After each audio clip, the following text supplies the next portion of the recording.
नमस्कार मित्रांनो, स्वागत आहे तुमच्या एका नवीन व्हिडिओमध्ये। आज आपण उद्योग निरीक्षक मुख्य परीक्षेतील जे काही कायदे आहेत त्यातील एक महत्त्वाचा कायदा आज आपण कव्हर करणार आहोत, ज्याचं नाव आहे बॉम्बे इलेक्ट्रिसिटी ऍक्ट 1958, मुंबई विद्युत कायदा 1958। हा कायदा आज आपण संपूर्ण बघणार आहोत, याचे संपूर्ण कलम आपण बघणार आहोत। आता जर मी तुम्हाला दाखवलं तर याची एक मोठी आपण पीडीएफच तयार केलेली, तुम्हाला मी आता याची पीडीएफ दाखवतो। बघा, ही एक पीडीएफ आहे, जवळपास 10 पेक्षा जास्त पेजेस आहेत। याच्यामध्ये संपूर्ण कायदा आपण हा कव्हर केलेला आहे आणि तुम्ही जर बघाल तर इथं हा मराठी आणि इंग्रजी दोन्ही भाषेत दिलेले आहे। इथं इंग्रजीमध्ये हा बेर ऍक्ट मधून जशाच्या तसा उचलण्यात आलेला आहे आणि इथं त्याचं सगळ्यात सरळ सोपं ट्रान्सलेशन जे आहे, भाषांतर देण्यात आलेलं, डायरेक्ट गुगल ट्रान्सलेट केलेलं नाही आपण, त्याच्यामध्ये खूप मोठ्या प्रमाणावर बदल केलेले आहेत। तुम्हाला दिसेल अत्यंत कलरफुल, अत्यंत मेहनतीने या सर्व बनवलेले आहेत आपण। ओके, ठीक आहे, तर हेच आपल्याला आजच्या या व्हिडिओमध्ये कव्हर करायचं आहे। तर बॉम्बे इलेक्ट्रिसिटी ऍक्ट 1958 बघा, 1958 मध्ये महाराष्ट्र आणि गुजरात हे एकच राज्य होतं आणि त्या राज्याचं नाव होतं बॉम्बे, त्याचं नाव होतं बॉम्बे। ओके, म्हणून या ऍक्टचं नाव बॉम्बे असं पडलं। नंतर याच्यात सुधारणा झाली आणि याला महाराष्ट्र इलेक्ट्रिसिटी ऍक्ट असं नाव देण्यात आलं। ओके, आणि गुजरातमध्ये गुजरात इलेक्ट्रिसिटी ऍक्ट असं नाव देण्यात आलं। ठीक आहे, पण हा एक महत्त्वाचा कायदा होता आणि उद्योग निरीक्षक या पदासाठी हा एक महत्त्वाचा आहे, हा आपण डिटेलमध्ये कव्हर करणार आहोत।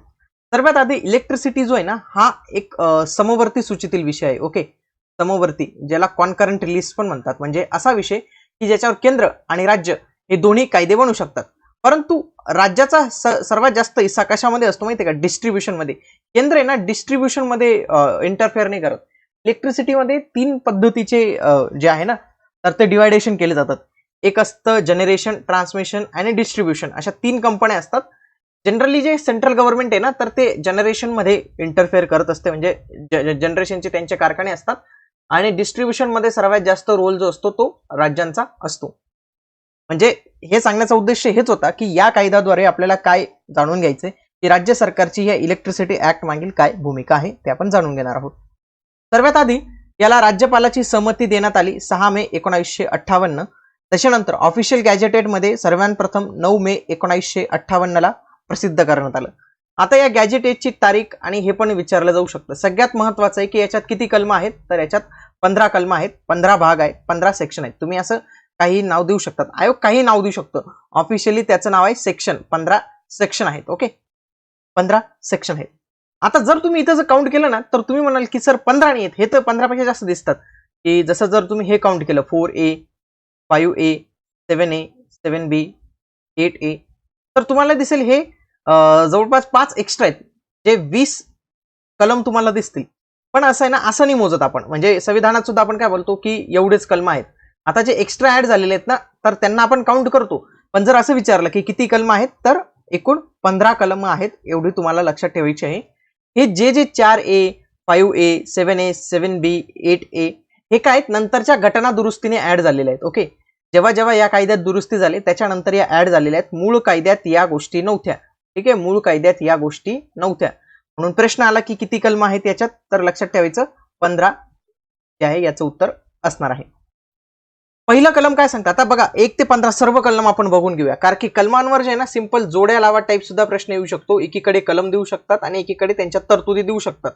ओके, सिंपली विचारू शकतात की ही तरतूद बॉम्बे इलेक्ट्रिसिटी ऍक्टच्या कितव्या कलमा अंतर्गत देण्यात आलेली आहे, म्हणून हे सर्व कलम आपण बघणार आहोत। हे तर आपण डिटेलमध्ये नंतर बघणारच, हे आता एक शॉर्ट मध्ये मी तुम्हाला व्ह्यू सांगणार आहे काय।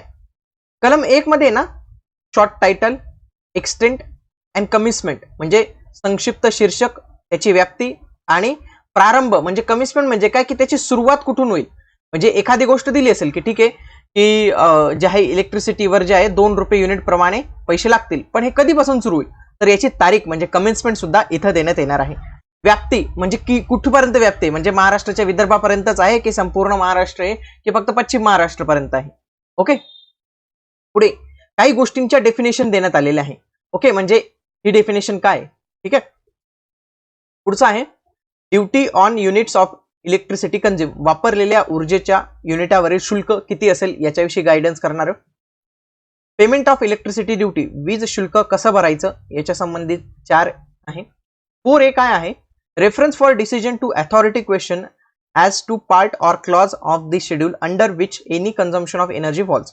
म्हणजेच अधिकाऱ्यांच्या प्रश्नांचा निर्णयाचा संदर्भ अनुसूचींचा भाग किंवा कलम ज्याच्या अंतर्गत ऊर्जेचा कुठलाही वापर होतो अशांसाठी एक अथॉरिटी असेल. म्हणजे तुम्हाला काय सांगतो, म्हणजे सिम्पली, म्हणजे हे तर त्यांनी दिलेलं आहे. ओके, याचा सिम्पली मिनिंग काय होतो की या कायद्यातील कुठली अशी तरतूद असेल ज्याच्याविषयी शंका निर्माण होत असेल, ओके, बाकी काही गोष्टी असतील तर त्या अथॉरिटीकडे जातील, एका अथॉरिटीकडे जातील आणि ती अथॉरिटी निर्णय देणार आहे. पुढे लायसन्सी म्हणजे परवानाधारक जो असेल, एक्सेट्रा की books of account and submit return, म्हणजेच लेख विवरणपत्र त्यांना जपून ठेवायचे. लेख विवरणपत्र तुम्ही म्हणू शकता डायरी आहे, रजिस्टर आहे, तर ते जपून ठेवणं गरजेचं आहे. 5A पॉवर टू एक्झम्प्ट सूट देण्याची शक्ती. 6 इन्स्पेक्टिंग ऑफिसर निरीक्षण अधिकारी काय असेल. 7 आहे या निरीक्षक अधिकाऱ्याचे अधिकार काय काय असतील, पॉवर्स काय काय असतील. अपील काय करू शकतो, समजा यांनी काही निर्णय दिला त्याच्या विरुद्ध कुठं अपील करू शकतो, ते 7A मध्ये. 7B मध्ये काय, या निर्णयाची रिव्हिजन कधी होणार आहे, पुनर्निरीक्षण कोण करणार आहे. 8 वसुली कशा पद्धतीने करायची फीची. 8A tax to be first charge on electricity duty, वीज शुल्कावर प्रथम आकारला जाणारा कर. 9 पेनल्टीज दंड काय काय असणार आहे. 10 ऑफेन्सेस बाय द कंपनीज म्हणजे कंपन्यांकडनं होणारे गुन्हे. 11 protection of action taken in good faith, सद्भावनेने केलेल्या कृत्याचे संरक्षण. 11 12 मध्ये काय, पॉवर टू मेक रूल्स नियम बनवण्याचा अधिकार. 13 मध्ये काय, सेव्हिंग सूट. ही सेव्हिंग म्हणजे बचत नाही, खूप साऱ्या लोकांनी ऍज इट इज ट्रान्सलेशन केलं गुगलचं आणि बचत लिहून दिलं. बचत म्हणजे इथं काय बचत म्हणून सेव्हिंग नाही आलं, की सूट, कुठल्या गोष्टींना सूट देण्यात आले, सेव्हिंग देण्यात आले. ओके, पुढचं रिपील्स अँड सेव्हिंग.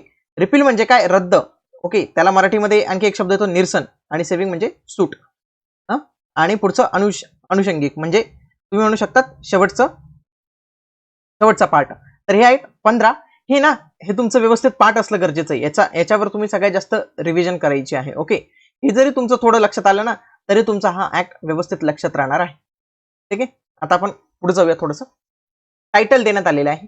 टायटल काय, an act to provide the levy of a duty on a consumption of electrical energy in the state of Bombay.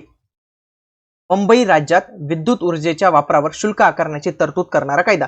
किती शुल्क आकारला पाहिजे त्याच्या संबंधित कायदा. पण याच्यात हा मुंबई शब्द वगळून आता हा महाराष्ट्र शब्द ऍड झालेला आहे, हे तुमचं इथे लक्षात येणं गरजेचं आहे. ठीक आहे, हे टायटल आहे. पुढे जाऊया आपण. सगळ्यात आधी पहिलं कलम बघूया. पहिल्या कलमामध्ये short title, extend and commitment देण्यात आलेले. बघूया. या कायद्याला महाराष्ट्र विद्युत शुल्क कायदा असे म्हटले जाईल. म्हणजेच आधी याचं नाव होतं की या कायद्याला बॉम्बे इलेक्ट्रिसिटी ऍक्ट म्हटलं जाईल, परंतु याला आता काय म्हणतात, महाराष्ट्र इलेक्ट्रिसिटी ड्युटी ऍक्ट. या ऍक्टची व्याप्ती, टायटल समजलं तुम्हाला, टायटल आहे. शॉर्ट टायटल काय, Maharashtra electricity duty. Maharashtra electricity duty हे काय झालं, शॉर्ट टायटल. एक्सटेंड कुठपर्यंत असणार आहे, संपूर्ण महाराष्ट्र, याचा विस्तार संपूर्ण महाराष्ट्र असणार आहे. कमिटमेंट कधी, हा कायदा कधीपासून लागू होईल, ज्या दिवशी या कायद्याला ऑफिशियल गॅजेटेड मध्ये स्थान देण्यात येईल त्या तारखेपासून अंमलात येईल. ऑफिशियल गॅजेट कधी, बघा 9 मे 1958 पासून हा कायदा लागू करण्यात येईल. असं कुठे दिलेलं आहे, त्या कायद्यामध्येच दिलेलं आहे. ज्या दिवसापासून हा राजपत्रात प्रकाशित होईल त्या दिवसापासून. तर राजपत्रात कधी प्रकाशित झाला, 9 मे 1958ला. ठीक आहे, तिन्ही गोष्टी तुम्हाला समजल्या. पुढे आता दुसऱ्या भागात आहे ना काही डेफिनेशन देण्यात आलेलं आहे, की आता पहिली डेफिनेशन त्याच्यात आहे की ग्राहक म्हणजे काय. ग्राहक म्हणजे सिंपल, म्हणजे आपण जो इलेक्ट्रिसिटी वापरतो ना, तर त्याला ग्राहक म्हटलं जातं. मग यांच्या डेफिनेशन नुसार बघूया.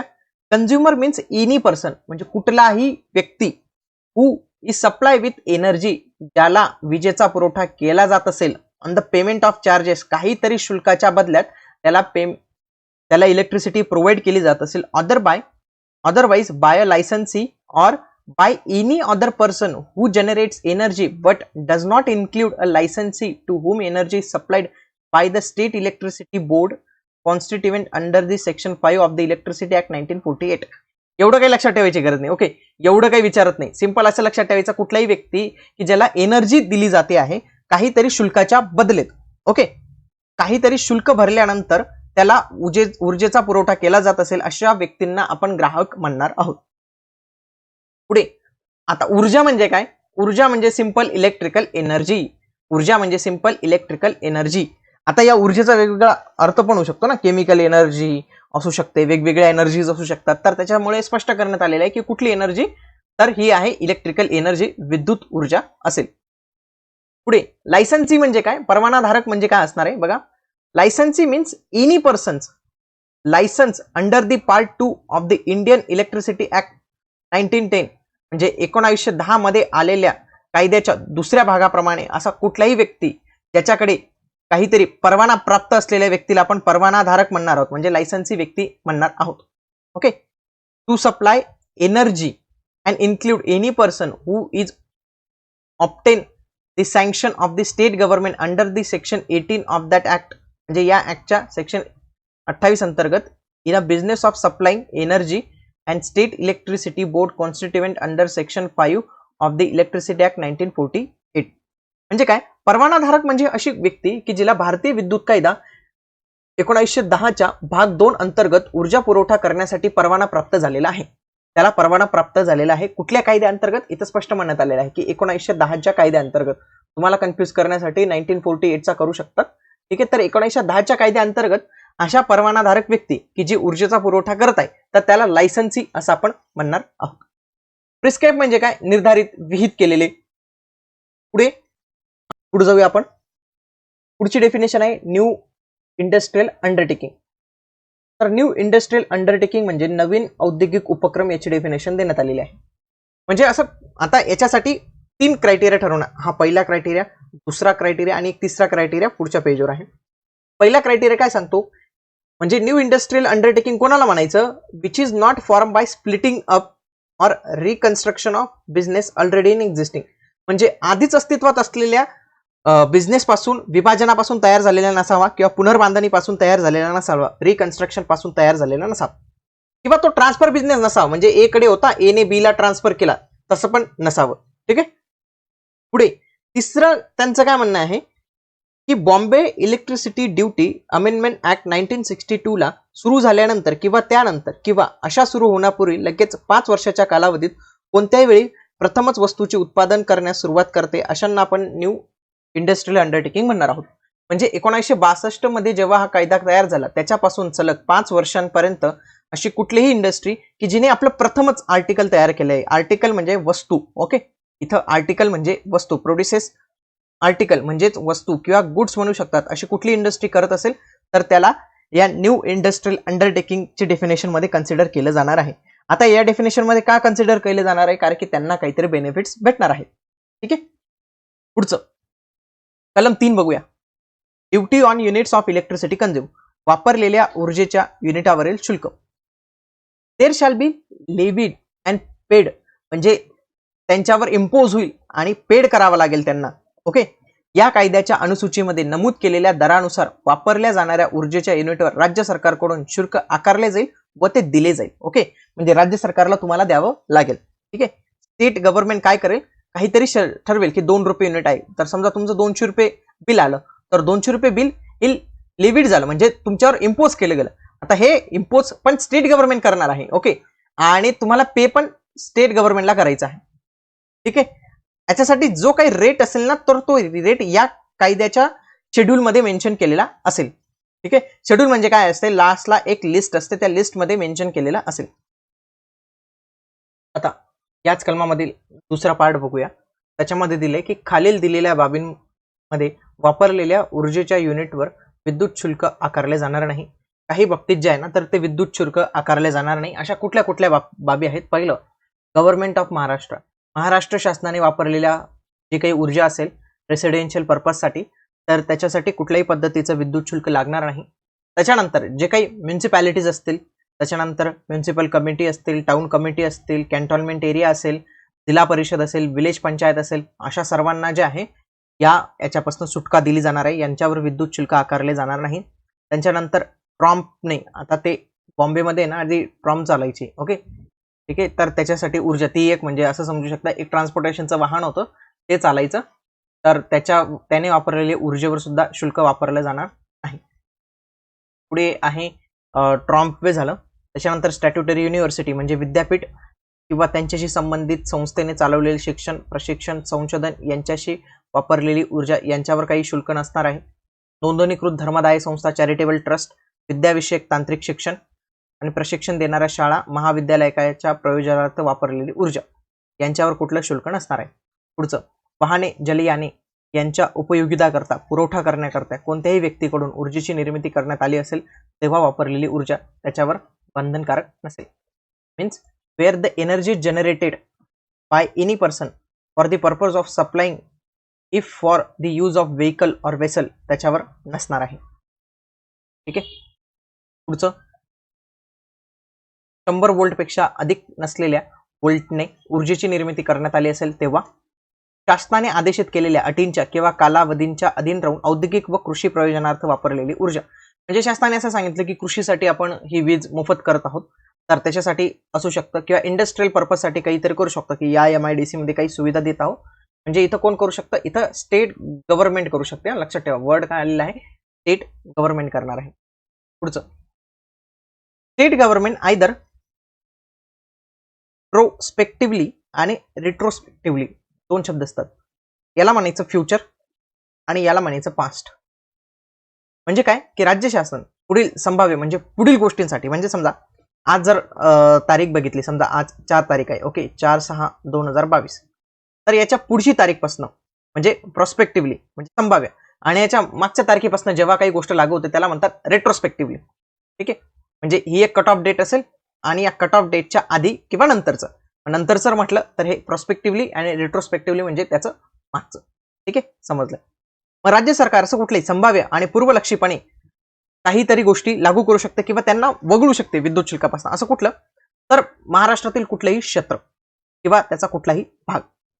राज्य सरकारने अशा अधिसूचनेद्वारे व या वतीने निर्दिष्ट केलेल्या कोणतेही नवीन औद्योगिक उपक्रम, बघा नवीन औद्योगिक उपक्रम डेफिनेशन पाहिली होती आपण नवीन औद्योगिक उपक्रमाची. ठीक आहे, आता तो शब्द आलेला आहे. ओके, म्हणजे कुठल्याही नवीन औद्योगिक उपक्रमाला सरकार जे आहे तर ते त्या इलेक्ट्रिसिटी ड्युटी मधनं एक्झम्पशन देऊ शकतं. पुढचं बघूया. कलम 4, पेमेंट ऑफ इलेक्ट्रिसिटी ड्युटी म्हणजे वीज शुल्क भरणे. एव्हरी लायसन्सी म्हणजे प्रत्येक परवानाधारक शाल कलेक्ट अँड पे म्हणजे गोळा करेल आणि पे करेल कोणाला, to the state government at the time and in a manner prescribe the proper electricity duty payable under this act on the energy supplied by him to the consumer. म्हणजे कंझ्युमरला जेवढी energy supply करेल त्याचं जे काही bill होईल, okay, ते bill collect पण करायचंय आणि स्टेट गव्हर्नमेंटला प्रिस्क्राईब टाइम मध्ये ते द्यायचं पण आहे. ठीक आहे, म्हणजे प्रत्येक परवानाधारकाला त्याने ग्राहकांना जेवढी ऊर्जा पुरवली असेल त्यावर या अधिनियमाद्वारे द्यायचे योग्य वीज शुल्क विहित केलेल्या वेळेत वसूल करून शासनाकडे जमा करावे लागेल. म्हणजे हे पेमेंट करावे लागेल. पुढचं, असे शुल्क परवानाधारकाकडून राज्य शासनास देय असलेले कर्ज समजले जाईल. परंतु परवानाधारक त्याने पुरवलेल्या ऊर्जेबद्दल त्यास येणे असलेल्या रक्कमा वसूल करणे शक्य होत नसेल तर तो अशा रकमेवरील शुल्क देण्यास बाध्य नसेल. आता हे तुम्हाला ना एकदम व्यवस्थित समजून सांगतो बघा. इंग्लिश मध्ये थोडं वाचून दाखवतो. The duty so payable shall be first charge on the amount recoverable by the licensee for the energy supply by him and shall be डेप्ट by the him to the state government. म्हणजे त्याचं एक म्हणजे राज्य शासनाचं एक कर्ज असेल त्या स्वरूपात त्याच्यावर जर त्याने पैसे सेंड नाही केलं. He shall not liable to pay the duty in respect of energy supplied. कधी, जेव्हा रिकव्हर करणे मुश्किल होऊन जाईल. समजा कोविडचा कालावधी आहे, ओके, आता कोविडच्या कालावधीमध्ये रिकव्हर करणेच मुश्किल होऊन जातं, राईट. म्हणजे घरोघरी जाऊ शकत नव्हते, रिकव्हर करू शकत नव्हते. ठीक आहे, आता फोन पे वगैरे आले ती गोष्ट ठीक आहे, पण समजा रिकव्हरच करू शकत नव्हते तर बघा त्यावेळी राज्य सरकार त्यांना बाध्य नाही करू शकत की पैसे द्याच. ओके, जेव्हा शक्य नसेल ना, रक्कम वसूल करणे शक्य नसेल, समजा युद्धजन्य परिस्थिती आहे, ओके, त्यावेळी पण शक्य नसतं. अशा परिस्थितीमध्ये त्या परवानाधारकावर असं काही बाध्य नाही की तुम्हाला द्यायचं आहे. जर समजा वसूल करण्याची कंडिशनच नाही तर तुम्ही देणार कुठून. ठीक आहे, म्हणजे याच्यातून तुम्हाला समजलं असेल की तो द्यायचंय परवानाधारकाला, राज्य सरकारला पैसे द्यायचे ग्राहकाकडून गोळा करून, परंतु जर गोळा करण्यासारखी परिस्थितीच नसेल तर तो देणार कुठून आहे. पुढचं, स्वतःच्या वापरासाठीच्या ऊर्जेची निर्मिती करणाऱ्या परवानाधारकाखेरीज अन्य प्रत्येक व्यक्ती तिने वापर केलेल्या वीज ऊर्जेच्या युनिटवर या अधिनियमाद्वारे देय असलेले वीज शुल्क विहित शासनाकडे भरेल. Every person not being a licensee who generate energy and supply the same to any other person free of charge shall collect and pay to the state government at a time and in a manner prescribed proper electricity duty payable under this act unit consumed by the other person.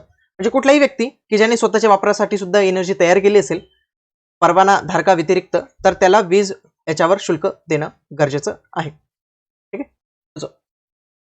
Wear any person fails, कुठलाही person जर अपयशी ठरला वीज bill भरण्यात किंवा neglect दुर्लक्ष केलं त्याने, ओके, कुठल्याही व्यक्तीने देय म्हणजे काय, देणे म्हणजे त्याचं काहीतरी देणं होतं पण त्याने दिलं नाही का, कारण की तो अपयशी ठरला, फेल ठरला, निग्लेक्ट केलं त्याने, काहीतरी दुर्लक्ष केलं.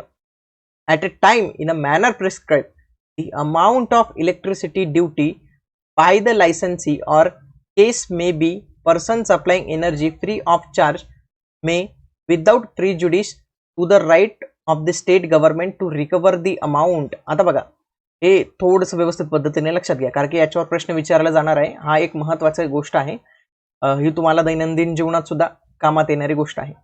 बघा आता समजा कुठल्याही व्यक्तीने वीज बिल नाही भरलं, मुद्दामून नाही भरलं किंवा दुर्लक्ष केलं, आता त्याने वापरलेली जी वीज बिल आहे ते बिल तो भरत नाही, मग राज्य सरकार कसं करेल, त्याला रिकव्हर कसं करेल, तर राज्य सरकारकडे अधिकार असतील की राज्य सरकार ते रिकव्हर करू शकते. त्याच्यासाठी त्याला 7 दिवसांची नोटीस द्यावी लागेल. बघा 7 दिवसांची नोटीस द्यावी लागेल. जर ते नोटीस देऊन सुद्धा त्याने रक्कम भरली नाही तर शेवटी त्याचा वीज पुरवठा हा खंडित करण्यात येईल. ठीक आहे, त्याचा वीज पुरवठा हा खंडित करण्यात येईल. ठीक आहे, किती दिवसांची मुदत सांगितलेली, 7 दिवस. असा प्रश्न येऊ शकतो की बॉम्बे इलेक्ट्रिसिटी ऍक्टच्या अन्वये कलम अन्वये किती दिवसांची मुदत देणे गरजेचे आहे रिकव्हर करण्यासाठी, तर किती, 7 दिवसांची मुदत देणे गरजेचं आहे. त्याच्यानंतर तुमचा वीज पुरवठा खंडित करण्यात आलो. ही 7 दिवसांची देण्यात येते. जर 7 दिवसात बिल भरलं तर ठीक आहे, 7 दिवसात नाही बिल भरलं तुमचा विजेचा पुरवठा कापण्यात येतो. पुढचं, परवानाधारक किंवा यथास्थिती वीज मोफत पुरवठा करणारी व्यक्ती शुल्क वसूल करण्याच्या खर्चाबाबत राज्य सरकारने वेळोवेळी निर्धारित केलेल्या रकमेच्या सवलतीसाठी पात्र असेल अशा परवानाधारकाने किंवा विनामूल्य ऊर्जा पुरवठा करणाऱ्या व्यक्तीने खर्च केला जातो. द लायसन्सी और as the case may be the person supplying energy free of charge shall be entitled to rebate such amount as may from time to time determined by the state government. म्हणजे कुठलाही जर free of charge energy provide करत असेल तर त्याला काहीतरी सवलती राज्य शासनाकडून दिल्या जातील. Regard being had to cost of collection of the duty incur by such a licensee or a person supplying energy free of charge. पुढे, परवानाधारका व्यतिरिक्त इतर प्रत्येक व्यक्ती जो स्वतःच्या वापरासाठी ऊर्जा निर्माण करतो त्याने वापरलेल्या ऊर्जेच्या युनिट्सवर या कायद्याअंतर्गत देय योग्य विद्युत शुल्क त्यावेळी आणि विहित पद्धतीने राज्य सरकारला भरावे लागेल. Every person other than licensee, परवानाधारका व्यतिरिक्त who generates energy for his own use shall pay to the state government at a time and in a manner prescribe proper electricity duty payable under this act and unit of energy consume by him. पुढचं, हा एक नवीन part आहे की जो नवीन add करण्यात आलेला आहे. बघूया, हा 4A आहे. ओके, 4A काय म्हणतो, एक अथॉरिटी निर्माण करायचं म्हणतो. ओके, एक अथॉरिटी काहीतरी प्राधिकरण निर्माण करायचं म्हणतो की ज्याच्याकडे काहीतरी बाब जाणार आहे. म्हणजे ऊर्जेच्या वापरासंबंधी एखादी बाब अधिनियमाच्या शेवटी जोडलेल्या अनुसूचीच्या कोणत्याही भागात किंवा खंडात मांडलेले प्रश्न उपस्थित होत असेल अशा वेळी राज्य शासन या कामी संपूर्ण राज्यासाठी किंवा एखाद्या भागासाठी प्राधिकरण स्थापन करणे आणि या प्राधिकरणाकडे निर्णय सोपवण्याचे अधिकार असतील. म्हणजे समजा कुठलाही वादविवाद झाला, आता काहीतरी म्हटलं असेल की हा ए पार्ट आहे, आता ए पार्टची डेफिनेशनच दिली नाही, त्याच्यावर कन्फ्युजन झाले, तर अशा ज्या गोष्टी असतील ना याच्यासाठी राज्य सरकारने देणारा निर्णय, राज्य सरकार याच्यासाठी काहीतरी अथॉरिटी स्थापन करेल. हे संपूर्ण राज्यासाठी पण असू शकतं किंवा एखाद्या भागासाठी पण असू शकतं. Where the question arises as to the part, कुठल्याही भागासंबंधी, or a clause in the schedule to this act under which any consumption of energy falls where the energy is consumed for different purposes, what portion of consumption should be governed by such a part or clause, the question shall be referred to decision to such authority. म्हणजे एक authority निर्माण करण्यात येईल जेव्हा कुठलीही शंका असेल.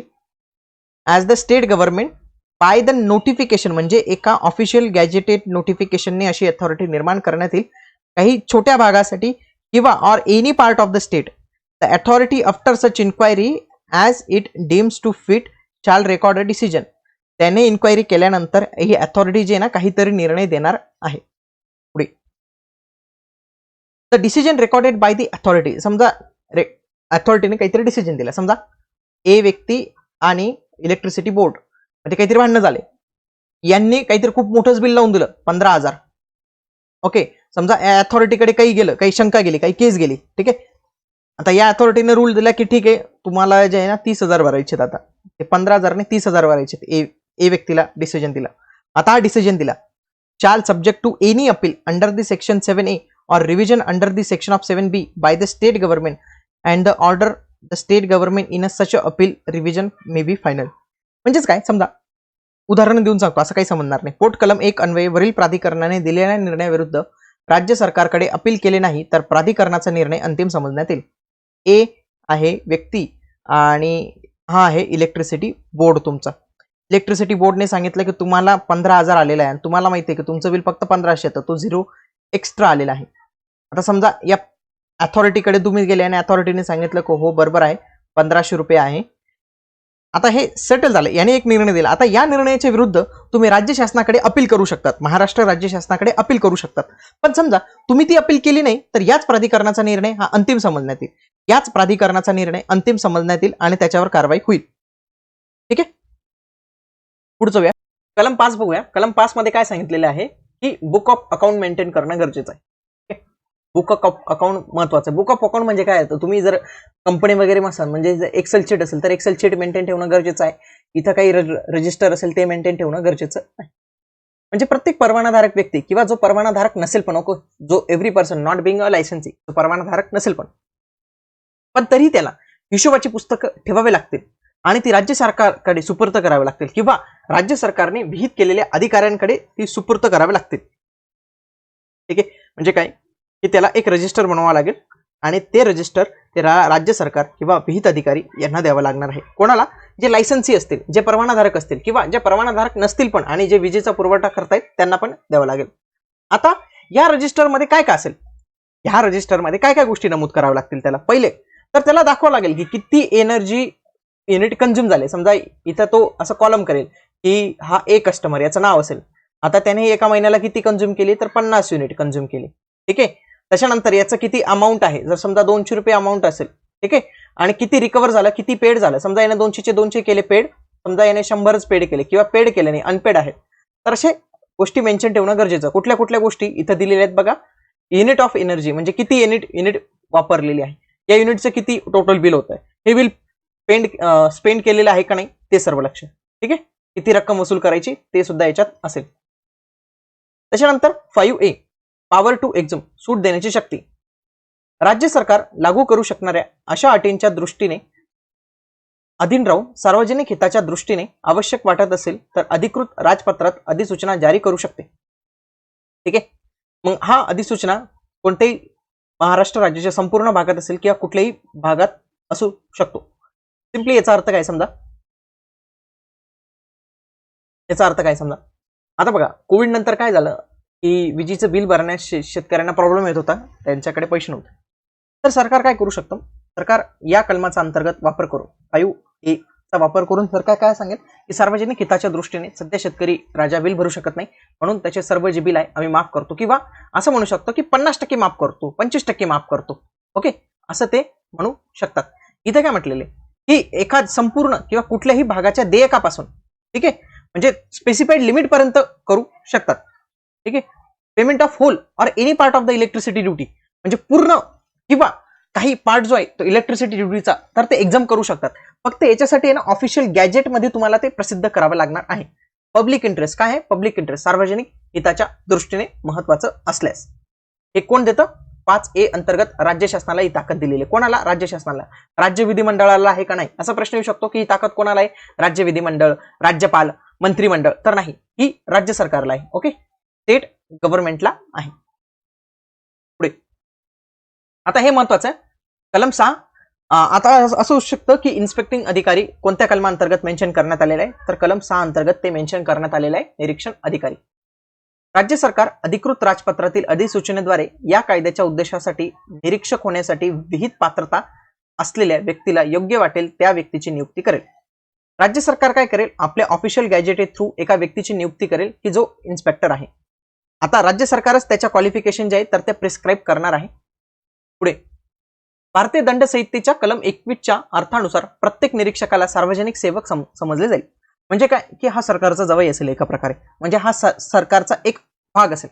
Every inspector shall be deemed to be public servant within the meaning of section 21 of the Indian penal code. आता याचा फायदा काय होईल बघा, समजा त्याने कोणी त्याला मारहाण केली, कोणी त्याची कॉलर जरी पकडली ना, तरी तो केस करू शकतो की सरकारी कामात अडथळा आणण्याचा प्रयत्न. हे कोण करू शकतं? हा इन्स्पेक्टिंग अधिकारी करू शकतो, कारण की त्याला पब्लिक सर्वंट म्हणून घोषित करण्यात आलेले आहे आणि त्याला सेक्शन 21 अंतर्गत जे आहे ना इंडियन पिनल कोडच्या त्याला संरक्षण प्राप्त आहे. सेक्शन 21 इंडियन पिनल कोडच्या अंतर्गत त्याला संरक्षण प्राप्त आहे. म्हणजे त्याला कोणी मारहाण केली तर त्याच्या विरुद्ध गुन्हा दाखल केला जाऊ शकतो. पुढे आता या इन्स्पेक्टिंग अधिकारीची ताकद काय काय असणार आहे, अधिकार काय काय असणार आहे ते बघूया. या संदर्भात राज्य सरकारने केलेल्या कोणत्याही नियमांच्या तरतुदीच्या अधीन राहून निरीक्षकाला खालील अधिकार असतील.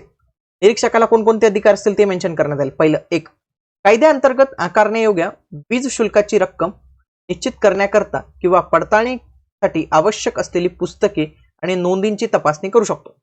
समजा त्यांना डाऊट आला की या व्यक्तीला बिल फार कमी येते, मग ते काय करतील, रजिस्टर चेक करतील की याचं मागचं बिल किती होतं, आताचं बिल किती आहे. म्हणजे काय की त्याला कुठलीही पुस्तके हाताळण्याचा गरज आहे. आता हे पुस्तके म्हणजे आपले एमपीसीची पुस्तके नाही बरं का, म्हणजे ते रेकॉर्ड्स, बुक्स आणि रेकॉर्ड जे असतील तर तो त्याचं इन्स्पेक्शन करू शकतो. ठीक आहे, कायद्याअंतर्गत काही गोष्टींची चौकशी करण्यासाठी. पुढे,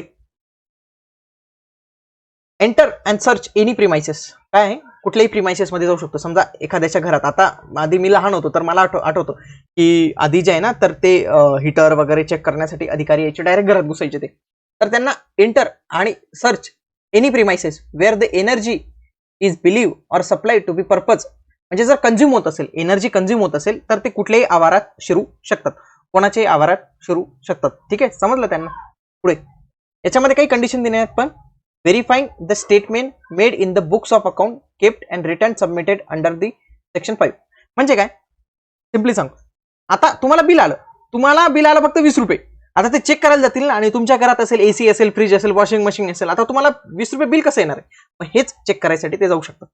पुढे मीटरच्या वाचनाची चाचणी करू शकतात, मीटर पण रीड करायला जाऊ शकतात. ओके, काही मीटर खराब आहे का नाही. Verifying the particulars required in the connection with the levy of the electricity duty. वीज शुल्क आकारण्याच्या संबंधात आवश्यक असलेल्या तपशिलाची पडताळणी करू शकतात. अशा इतर अधिकारांचा वापर करू शकतो आणि या कायद्याची आणि त्याखाली बनलेल्या नियमांची उद्दिष्टे पार पाडण्यासाठी आवश्यक असलेले इतर कर्तव्य पार पाडू शकतो. हेच नाही तर त्याला जी योग्य वाटेल ना या कायद्याअंतर्गत करण्यासाठी, तर तो ती सर्व कार्य करू शकतो. पुढचं, उपकलम 1 अंतर्गत केलेले सर्व शोध फौजदारी प्रक्रिया संहिता 1973 नुसार पार पाडले जातील. कोड ऑफ क्रिमिनल प्रोसिजर 1973 नुसार. आता ही प्रोसेस कशी असेल पाहिजे, असं नाही की रात्रीच्या वेळी रात्री 12 वाजता आले, रात्री 3 वाजता आले आणि तुमचं दार ठोकायला लागले आणि म्हणायला लागलं की आम्हाला तुमच्या वीज बिलाची चौकशी करायची, असं होईल का? नाही. जी प्रोसेस 1973च्या या कोड ऑफ क्रिमिनल प्रोसिजर मध्ये देण्यात आलेले त्या प्रोसिजर नुसार जे आहे तर ते इंटर करू शकतात आणि तुमचा प्रिमाइसेस सर्च करू शकतातच. समजलं तुम्हाला. इथं 2-3 गोष्टी आल्या बघा. इथं एक होतं की भारतीय दंड संहितेच्या कलम 21 अंतर्गत त्याला संरक्षण असेल, परंतु त्याला ते संरक्षण पार पाडण्यासाठी म्हणजे जर त्याला कुठलेही इंटर करायचे असेल कुठल्याही प्रिमाइसेस मध्ये, तर त्याला फौजदारी प्रक्रिया संहिता 1973चं पालन करणं गरजेचं आहे. 7A बघूया. 7A मध्ये ना अपील दिलेले आहे. कलम 4A च्या पोट कलम 1 अन्वये प्राधिकरणाच्या निर्णयाविरुद्धची अपील राज्य सरकारकडे राहील आणि तसे अपील निर्णयाच्या तारखेपासून 60 दिवसांच्या आत करणे गरजेचं आहे. आपण आधी काय बघितलं, आधी आपण एक गोष्ट बघितली होती बघा, तुम्हाला ती परत दाखवतो वाटल्यास, की आधी आपण बघितलं होतं की एक अथॉरिटी निर्माण केली जाईल. 4A मध्ये बघा, इथं एक अथॉरिटी निर्माण केली जाईल आणि जर तुम्ही राज्य सरकारकडे अपील नाही केली, कधीपर्यंत अपील नाही केली, इथं देण्यात आलं होतं का नाही, आता पुढे देण्यात आले की 60 दिवसांच्या आत जर तुम्ही अपील नाही केली तर प्राधिकरणाचा निर्णय पूर्ण मानला जाईल. आता 7A आपण बघूया. त्याच्यामध्ये काय म्हटले की जर समजा ही अथॉरिटी आहे, या अथॉरिटीचा निर्णय तुम्हाला नाही पटला तर तुम्ही जाणार स्टेट गव्हर्नमेंटकडे, पण स्टेट गव्हर्नमेंटकडे तुम्हाला या निर्णयाच्या 60 दिवसांच्या आत जायचे. ओके, परीक्षेला याच्यावर प्रश्न येईल बरं का, पाठ करा. 60 दिवसांच्या आत याच्यावर प्रश्न येऊ शकतो परीक्षेत. अशा गोष्टी आहे ना, हे पाठ करा. तेव्हा पण आधी सांगितलं ना, ते पण काही गोष्टी आहे ना तर त्या पाठांतर करा. मी ज्या सांगतो ना काही काही गोष्टी पाठांतर करायला, तर त्या पाठ करा. या 60 दिवसांची मुदत जी आहे ना ही पाठ करून ठेवा. राज्य शासनाकडे तुम्ही अपील करू शकतात, परंतु 60 दिवसांच्या आतच ती अपील केलेली पाहिजे. पुढे रिव्हिजन. कलम 7A अंतर्गत कुठलेही अपील करण्यात आलेले नसले तरी राज्य सरकार स्वतःहून प्राधिकरणाने दिलेल्या निर्णयाचे पुनर्विचार करू शकते. समजा अथॉरिटीने काहीतरी निर्णय दिला, आता एखादा व्यक्ती गेलाच नाही तिथं अपील करायला, पण राज्य सरकारला स्वतःहून वाटलं की नाही या निर्णयामध्ये काहीतरी चुकी झालेलीच आहे. समजा काय झालं, अथॉरिटीकडे गेले, काय झालं समजा, एकदम सिंपल उदाहरण देऊया तुम्हाला. फार्मर्स आहेत, खूप सारे फार्मर्स आहेत, त्यांचं बिल पेंडिंग आहे, यांनी कट करून टाकले, हे गेले अथॉरिटीकडे, अथॉरिटीने निर्णय दिला हो कट करणं गरजेचं आहे. आता बिचारे फार्मर्स कुठं कुठं जाणार, ठीक आहे. पण राज्य सरकारला वाटलं की नाही सार्वजनिक हिताच्या दृष्टीने किंवा काही हिताच्या दृष्टीने, तर राज्य सरकार स्वतःहून त्या प्राधिकरणाने दिलेल्या निर्णयाचे रिव्हिजन करू शकते, पुनर्निरीक्षण करू शकते. इथे काय म्हटले, स्वतःहून. त्याला म्हणजे एक लॉच्या भाषेत एक शब्द आहे सुमोटो. सुमोटो रिकव्हरीज बघूया, म्हणजे वसुली कशी करायची. आता वीज शुल्कापोटी देय असलेली कोणतीही रक्कम जर त्यावेळी आणि विहित पद्धतीने भरली गेली नाही तर ती थकबाकीत असल्याचे मानले जाईल. समजा एखाद्या व्यक्तीने काहीतरी त्याच्यावर 200 रुपयाचं बिल आहे, त्याने भरलं नाही तर त्याच्यावरती थकबाकी म्हणून कन्सिडर केलं जाईल. आपण पाहिलं होतं की एक रजिस्टर बनलं जाईल आणि त्या रजिस्टरमध्ये एक कॉलम असा पण असेल की पेड झालेला नाही तर त्याला अनपेड असा दर्जा देण्यात येईल, त्याने अनपेड केलेलं आहे. Any sum due on account of electricity duty if not paid जर भरलेली नसेल at a time and a manner prescribe, म्हणजे काय आपल्याला येतं ना की तुम्ही बिल बघितलं असेल, बिलमध्ये लिहिलं असेल की पुढील महिन्यापर्यंत बिल भरणे, समजा तुम्ही 10 महिन्यापर्यंत भरलंच नाही, इथं टाइम पण दिलेला असेल आणि मेथड पण प्रिस्क्राईब केली असेल, ठीक आहे. आता पुढं काय असेल की जर समजा ही थकबाकी नाही दिली तर काय होईल, तर अशा रकमेवर पहिल्या 3 महिन्यांसाठी 18% दराने व्याज लागेल. 200 रुपये आहे तर 200 रुपयावर व्याज लागेल, म्हणजे किती, 18 दुणे 36, 30 रुपये व्याज लागेल पहिल्या 3 महिन्यांसाठी. ओके, पहिल्या 3 महिन्यांना जे आहे तर ते 18% दराने व्याज लागेल, 18% दराने व्याज लागेल पहिल्या 3 महिन्यांसाठी. समजा 3 महिन्यात तुम्ही भरलीच नाही, 3 महिन्यात तुम्ही भरलीच नाही रक्कम, तर काय होईल, तर असं होईल जोपर्यंत तुम्ही रक्कम भरत नाही, पहिले 3 महिने सोडून देतील तुम्हाला. समजा एने सांगितलं की तुम्हाला 2 महिन्यात बिल भरायचं, तुम्ही 2 महिने बिल नाही भरलं, ठीक आहे, तर या तारखेपासून समजा हे 2 महिने संपले तर इथून पुढचे 3 महिने तुम्हाला 18% व्याज दराने जे आहे तर ते व्याज जोडत जाईल तुमचं. तुम्ही परत नाही भरलं तर तुम्हाला काय, जोपर्यंत तुम्ही बिल भरत नाही तोपर्यंत तुम्हाला 24% दराने वार्षिक व्याज द्यावा लागेल, वार्षिक व्याज द्यावं लागेल. कुठं, जोपर्यंत भरत नाही तोपर्यंत. आता तुम्हाला मी सांगतो आधी कसं असायचं, म्हणजे आमच्या जवळच एक उदाहरण आहे. काय झालं की त्यांनी खूप वर्षापूर्वी जे ना लाईट कनेक्शन घेतलं होतं पण बिल भरलं नाही त्यांनी. ओके, बिल भरलं नाही, त्यांना बिल मे बी काहीतरी चुकीहून जास्त आलं होतं, 2-3 हजार आलं होतं, 10-12 वर्षापूर्वीची गोष्ट आहे. मग त्यांना एवढं बिल आलं, त्यांनी काय केलं, बिल भरलंच नाही. आता एवढी रक्कम जुळत गेली याच्या 20,000 होऊन गेले. ऍक्च्युली मध्ये 20,000 नंतर 30,000 झाले. त्यांचं ते इलेक्ट्रिसिटी कापलेलीच होते, ते म्हणजे जे आहे चोरूनच वीज वापरत होते, झालं. पण त्यांना नंतर वाटलं की आपण वीज घेऊ. जेव्हा ते गेले ना तर इलेक्ट्रिसिटी बोर्ड वाले म्हणे की तुमचं आमच्या रजिस्टरमध्ये दिसतंय की तुमच्यावर 30,000 बाकी आहेत. मग त्यांनी म्हणजे दुसरा पर्याय वापरला, त्यांनी दुसऱ्याच्या नावाने वीज कनेक्शन घेतलं, कारण की आपलं नाव तिथे रजिस्टर होऊन जातं आणि घरचा ऍड्रेस सुद्धा थोडासा वेगळा दिला की जेणेकरून त्यांनी जे आहे ना, म्हणजे 2 घर होती तर दुसरं घर बांधलं आणि तिथून इलेक्ट्रिसिटी त्या दुसऱ्या घरात टाकली. म्हणजे काय की आपण जे हे करतो ना तर पूर्ण इलेक्ट्रिसिटी बोर्ड करे याच्या नोंदी राहतात का, कारण की त्यांना अकाउंट मेंटेन ठेवायचे राहतात. याच्यावर 100% प्रश्न आहे, याच्यावर पण प्रश्न निर्माण होऊ शकतो. ओके, म्हणजे किती, 18% कितीसाठी, पहिल्या 3 महिन्यांसाठी, आणि 24% कुठपर्यंत, जोपर्यंत तुम्ही बिल भरत नाही. समजा तुम्ही आयुष्यभर नाही भरलं तर आयुष्यभर तुमच्याकडे बिल जोडतच जाईल, ठीक आहे. पण असं होत नाही बरं का, आयुष्यभरसाठी होत नाही. त्या काय होतं, त्यावरील कोणत्याही व्याजासह ही रक्कम एकतर दिवाणी न्यायालयामार्फत किंवा जमीन महसूल थकबाकी म्हणून वसूल करण्यात येईल. वसूल तर ते करतीलच, एकतर सिव्हिल कोर्ट मार्फत किंवा लँड रेव्हेन्यू मार्फत, ठीक आहे. पुढे दंड. एखादी व्यक्ती लेखानुदानाची पुस्तके ठेवण्यात किंवा कलम 12 अन्वये कलम 5 आणि त्या वतीने केलेल्या नियमांचे पालन करून विवरणपत्र सादर करण्यास अपयशी ठरली किंवा कायद्याअंतर्गत केलेल्या कोणत्याही नियमांचे उल्लंघन केले किंवा एखाद्या निरीक्षकाला त्याच्या अधिनियमाद्वारे किंवा त्याच्या कायद्याअंतर्गत प्रदान केलेल्या अधिकाराचा वापर करण्यास हेतू परस्पर अडथळा आणला तर दोषी ठरल्यावर अशा व्यक्तीला 1,000 रुपये दंडाची शिक्षा होईल. किती, 1,000 रुपये. म्हणजे काय, कुठलाही व्यक्ती असेल, हा व्यक्ती त्यांच्या इलेक्ट्रिसिटी बोर्डचा पण असू शकतो बरं का. समजा इलेक्ट्रिसिटी बोर्डचा व्यक्ती आहे, ओके, त्याने लेखा अनुदानाची म्हणजे ही जी बुक्स ऑफ अकाउंट आहे हे मेंटेनन्स नाही ठेवलं. त्याच्यानंतर त्याने जे विवरणपत्र आहे तर ते सादरच नाही केलं, रेकॉर्ड सादरच नाही केले. आता हे विलिंगफुली असू शकतं, ठीक आहे. विलिंगफुली आणखी त्याने जो इन्स्पेक्टर असेल त्याला काम पण नाही करू दिले, याच्यात बाकीचे व्यक्ती पण जोडले जातात. तर तो जेव्हा दोषी ठरवला जाईल, सुरुवातीला नाही, जेव्हा त्याच्यावर हा गुन्हा सिद्ध झाला तर त्याच्यावर किती रुपयाचा दंड लागेल? 1000 रुपयाचा दंड. ही रक्कम विचारतील बरं का, किती रुपयाचा दंड. आपल्याला वाटेल 1000 रुपये फार कमी, पण 1000 रुपये, ठीक आहे. मग 1000 रुपयापर्यंतचा आयोग आपल्याला 10,000 रुपये, 1,00,000 रुपये, 50,000 रुपये अशा गोंधळ करू शकतो. तर सिम्पली लक्षात ठेवायचं 1000 रुपयांपर्यंतच्या दंडाची शिक्षा होणार आहे, याच्यावर प्रश्न आयोग विचारू शकतो. पुढे जाऊया आपण. Offences by company. कंपनी म्हणजे काय? कुठलीही कंपनी त्यांनी जर ऑफेन्स केलं असेल, काहीतरी गैरकारभार केला असेल, हा गैरकारभार आहे ना विजेच्या संदर्भात आहे, ओके. आपण जे काही बोलतोय ना ते विजेच्या संदर्भात बोलतोय. मग या कायद्याअंतर्गत एखादा गुन्हा कंपनीद्वारे केला गेला असेल, कुठलाही गुन्हा केला गेला असेल, मग त्यावेळी जी व्यक्ती त्या कंपनीच्या सीईओ पदावर असेल किंवा ज्या व्यक्तीला आपण जबाबदार ठरू शकतो, तो ज्या कंपनीचा प्रभारी होता त्यावेळी, त्या व्यक्तीला तो व्यक्ती असेल, सोबतच कंपनी सुद्धा या गुन्ह्यात दोषी मानण्यात गेली. म्हणजे काय? ही ए कंपनी आहे आणि याचा डायरेक्टर आहे XYZ, तसेच काही अधिकारी आहेत, म्हणजे काही कर्मचारी आहेत. तर यांनी काही गुन्हा केला असेल विजेच्या संदर्भात, ठीक आहे, काही चोरून वीज वापरली असेल, समजा या इंडस्ट्रीने चोरून वीज वापरली असेल, तर कंपनीवर तो गुन्हा होणारच आहे.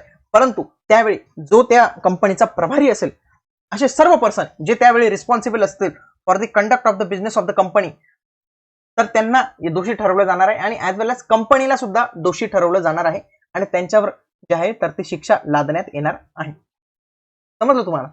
म्हणजे इथं फक्त कंपनीच नाही, त्या कंपनीत जो व्यक्ती काम करत होता ना आणि ज्या व्यक्तीच्या अंडर हे बिझनेस चालत होते त्या व्यक्तीला धरलं जाईल. म्हणजे असं नाही की सगळ्यांना नाही.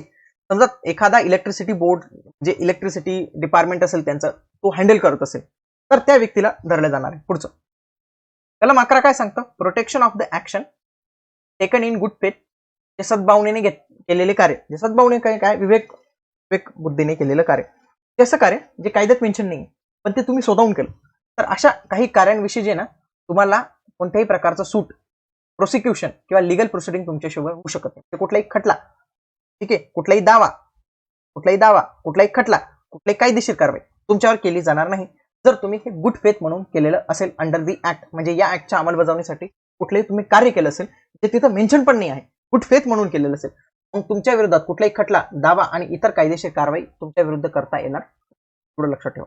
हे कुठं म्हणजे हे काय, हे एक प्रकारची इम्युनिटी देण्यात आलेली आहे त्या निरीक्षकांना. पुढचं कलम 12 बघूया. नियम बनवण्याचे अधिकार. हे नियम बनवण्याचे अधिकार कोणाला? Obviously state government. State government may makes rule not inconsistent. State government rule बनवू शकतं, परंतु या कायद्याशी संगत असलेले नियम बनवू शकत नाही. संगत असलेले नियम बनवू शकत नाही. संगत असलेले नियम बनवू शकत नाही. त्याच्याशी विसंगत नसलेलेच नियम राज्य सरकार बनवू शकते. परंतु जर राज्य सरकार असे कोणते नियम बनवू शकते याची यादी पण पुढे देण्यात आलेली आहे. की वीज शुल्क भरण्याची वेळ आणि पद्धत विहित करणे. समजा राज्य शासनाने असं सांगितलं की विजेचं बिल आहे ना तुम्हाला 6 महिन्याच्या आत भरायचे. आता समजा 2च महिने की राज्य शासन असं नियम नवीन बनवला की आता 6 महिन्याच्या आत भरायचे. भरण्याची पद्धत कशी असेल? आधी बघा, आधी हे भीम UPI ऑनलाईन नव्हतं. तर राज्य सरकारने आता सांगितलं की तुम्ही फोन पेने पण करू शकतात, गुगल पेने पण करू शकतात. म्हणजे काय, त्यांनी प्रोसेस प्रिस्क्राईब केली, मॅनर प्रिस्क्राईब केला आणि टाइम म्हणजे काय की किती ड्युरेशनच्या आत भरायचंय. ठीक आहे. पुढे हिशोबाची पुस्तके ठेवण्याचा नमुना कसा नमुना असेल आणि विवरणे कोणत्या वेळी, कोणत्या नमुन्यात, कोणत्या अधिकाऱ्याला सादर करावीत हे करू शकतो. म्हणजे हे रजिस्टरचं बुक कसं असेल, कोणाला सादर करायचं, कधी सादर करायचं आणि कोणत्या अधिकाऱ्यासमोर सादर करायचं, या गोष्टी त्यांना सुटू शकतात. जे निरीक्षक असतील त्याच्यासाठी क्वालिफिकेशन काय असणार आहे ते, जसं PSI साठी क्वालिफिकेशन, फिजिकल क्वालिफिकेशन असतं, ग्राउंडचं क्वालिफिकेशन असतं, त्याच पद्धतीने या निरीक्षकासाठी काय क्वालिफिकेशन असेल. समजा आपलं उद्योग निरीक्षक आहे, याच्यासाठी काय क्वालिफिकेशन आहे की तो सायन्स बॅकग्राऊंडचा विद्यार्थी असावा, आर्ट, कृषी याचे चालणार नाही. त्याच पद्धतीने याच्या ज्या काही अर्हता असतील, या अर्हता कोण बनवणार आहे? State government. पुढचं निरीक्षकास अधिकार वापर करता येईल असे कोणतेही नियम करणे. मीटर, सबमीटर बसवणे, मीटर वाचणे यासंबंधी तरतूद करणे. या अधिनियमाद्वारे कोणतीही सवलत आणि सूट मिळवण्यासाठी कार्यपद्धती करणे. समजा राज्य शासनाने असं सांगितलं की आम्ही शेतकऱ्यांना जे ना वीज बिल येणारा वीज आता माफ करणार आहोत, मग याच्यासाठी काही प्रोसेस तर ठरवावी लागेल ना. असं सांगतील ते की ज्यांच्याकडे 2 एकरपेक्षा कमी आहे ते, जे दारिद्र्य रेषेत आहेत ते, किंवा विदर्भातील असतील ते, म्हणजे कुठलीही सूट सवलत मिळवण्यासाठी जी कार्यपद्धती जी आहे ना, तर ते विहित करू शकतात. सांगू शकतात की हा फॉर्म तुम्हाला गव्हर्नमेंटची www.dash वेबसाईटवर भरायचं. म्हणजे काय की कार्यपद्धती विहित करतील ते, कार्यपद्धती सांगतील ते. या अधिनियमाद्वारे कोणत्याही कागदपत्राच्या प्रती पुरवण्यासाठीच्या फी आकारण्यासंबंधीची तरतूद करणे, प्राधिकरणाची व राज्य शासनाची अपील करण्याची कार्यपद्धती विहित करणे. कशा पद्धतीने त्याचं म्हणजे प्रोसेस असेल, ती प्रोसेस जी आहे तर ती सांगणे, रूल बनवणे. आता पुढे याच्यामधलाच भाग आहे. आता आपण हे जे आहेत ना, याच्यामधलेच काही सबसेक्शन आहेत. म्हणजे 12 मधील 1, 2, आता चौथा आपण बघणार आहोत. ठीक आहे, तिसरा आपण घेतलेला नाही. ठीक आहे, आपण डायरेक्ट चौथा जो आहे तर तो घेतलेला आहे याच्यातला.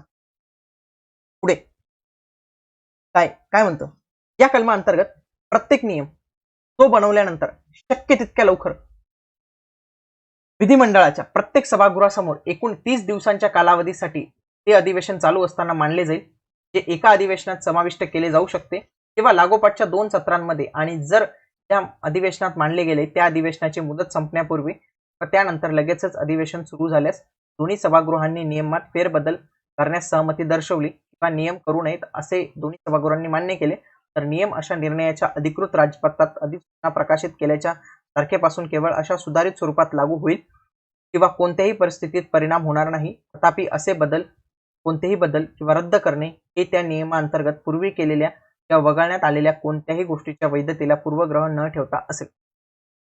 आता एवढं वाचून तुम्हाला काही समजलं का? नाही समजणार कशाला, म्हणून तो तुम्ही क्लास लावलाय ना. पण सांगतो, राज्य शासनाने नियम बनवला की आजपासून ऑनलाईन बिल भरायचं, ऑफलाईन बंद, असा जो नियम बनवला असेल, नियम नंतर जे ना राज्य विधिमंडळात त्यांना सादर करावा लागेल. राज्य विधिमंडळात त्यांना सादर करावं लागेल 30 दिवसाच्या आत नाही बरं का, तर 30 दिवसांच्या आत नाही म्हटलेले, 30 दिवसांपेक्षा असं जे कालावधीसाठीचं सेशन असेल त्याच्यामध्ये करावं लागेल. कधी कधी काय असं सेशन फक्त 2 दिवसाचं असतं, 1 दिवसाचं स्पेशल सेशन असतं. आता 1 दिवसाच्या स्पेशल सेशन मध्ये हा रूल कसा करणार इंट्रोड्यूस? ओके, 30 दिवसांच्या कालावधीसाठी किंवा एका अधिवेशनासाठी किंवा लागोपाठच्या 2 सत्रांमध्ये करू शकतात, किंवा मुदत संपण्यापूर्वी शेवटच्या दिवशी करू शकतात, कधी पण करू शकतात. पण ज्यावेळी हे म्हणजे एक पार्ट काय सांगतो की नमूद करायचं, याच्यातला दुसरा पार्ट काय सांगतो बघा व्यवस्थित वाचा, की दोन्ही सभागृहांनी समजा असं सांगण्यात आलं की ऑनलाईन, फक्त ऑनलाईन, पण सभागृहात असं निदर्शनास आलं की सभागृहाने सांगितलं की आपण ऑनलाईन वाल्यांना काहीतरी इन्सेंटिव्ह की 2 रुपये तुम्हाला सूट मिळेल आणि ऑफलाईन वाल्यांना 2 रुपये जास्त भरावे लागतील, असं काहीतरी त्यांनी नवीन काहीतरी सुचवलं, दुरुस्ती सुचवली. तर ही दुरुस्ती त्याच्यात इन्क्लूड केली जाईल आणि ही अधिकृत राजपत्रात प्रकाशित करण्यात येईल. त्या सुधारित तरतुदी लागू होतील, किंवा जर काहीच बदल नाही केला, जसे तसं लागू केलं तसं पण होईल, किंवा पूर्णपणे रिजेक्ट करून दिला तर तो रिजेक्ट होईल. परंतु आधी जे घेतलेले निर्णय आहेत त्यांच्यावर याचा कुठलाही प्रभाव होणार नाही. पुढे सेव्हिंग सूट, इथं बचत नाही बरं काय, हे ना जास्त गुगल ट्रान्सलेट करण्याचे तोटे असतात.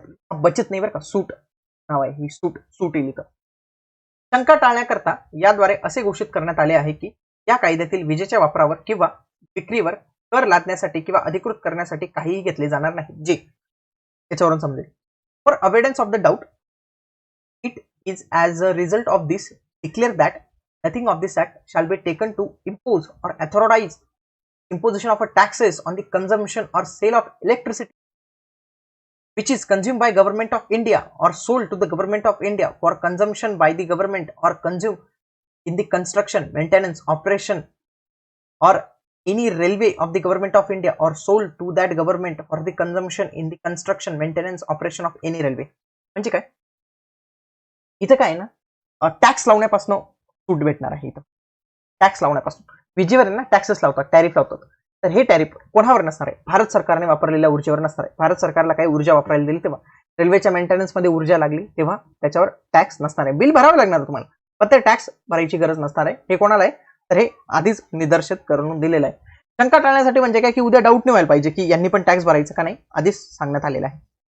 कलम 14 काय सांगतं की काहीतरी रिपील होणार आहे. रिपील म्हणजे काय? रद्द होणार आहे, निरसन होणार आहे, आणि काहींना सूट देण्यात आलेली आहे. हा कायदा सुरू झाल्यानंतर खालील तरतुदी रद्द केल्या जातील. कोणत्या तरतुदी? मुंबई वित्त अधिनियम 1932 चा भाग 2, हा रद्द होईल. 2. मध्य प्रांत आणि बेरार विद्युत शुल्क कायदा हा रद्द होईल. 3. सौराष्ट्र विद्युत शुल्क कायदा 1956 हा रद्द होईल. असं विचारू शकतं की खालीलपैकी कुठले कायदे जे आहेत तर ते बॉम्बे इलेक्ट्रिसिटी ऍक्टने निरसन करण्यात आले, त्यांना रिपील करण्यात आलं. तर त्याचा आन्सर असेल part 2 of the Bombay financial act 1932, the central provinces and Berar electricity act 1949, the Saurashtra electricity duty act 1956. हे 3 कायदे करण्यात येते. आणि सगळ्यात शेवटचं बॉम्बे फायनान्स ऍक्ट 1932 मध्ये दीर्घ शीर्षकात आणि प्रस्तावनेत विद्युत ऊर्जेच्या वापरावर शुल्क आकारण्याची तरतूद करणे हे शब्द या कायद्याअंतर्गत काढण्यात येते. म्हणजे बॉम्बे फायनान्स ऍक्ट 1932 चा दुसरा भाग आपण काढलेला आहे. लक्षात ठेवा, दुसरा भाग आपण रद्द केलेला आहे. पण त्याचं जे टायटल होतं to provide for the levy of a duty on a consumption of electricity energy, तर हे जे आहे ना तर हे वाक्य रद्द करण्यात येईल. अशा पद्धतीने आपण 15 जे महत्वाचे कलम आहेत ना तर ते समजून घेतले. एवढे डिटेलमध्ये तुम्हाला तर कोणी समजून सांगणार नाही. एकदम मराठी इंग्रजी दोन्ही भाषांचा परिपूर्ण पद्धतीने आपण वापर केलेला आहे. जर तुम्हाला ऑनलाईन बॅच लावायची असेल तर तुम्ही दिलेल्या नंबरवर कॉन्टॅक्ट करू शकता. भेटूया पुढच्या व्हिडिओमध्ये. तोपर्यंत जय हिंद, जय महाराष्ट्र.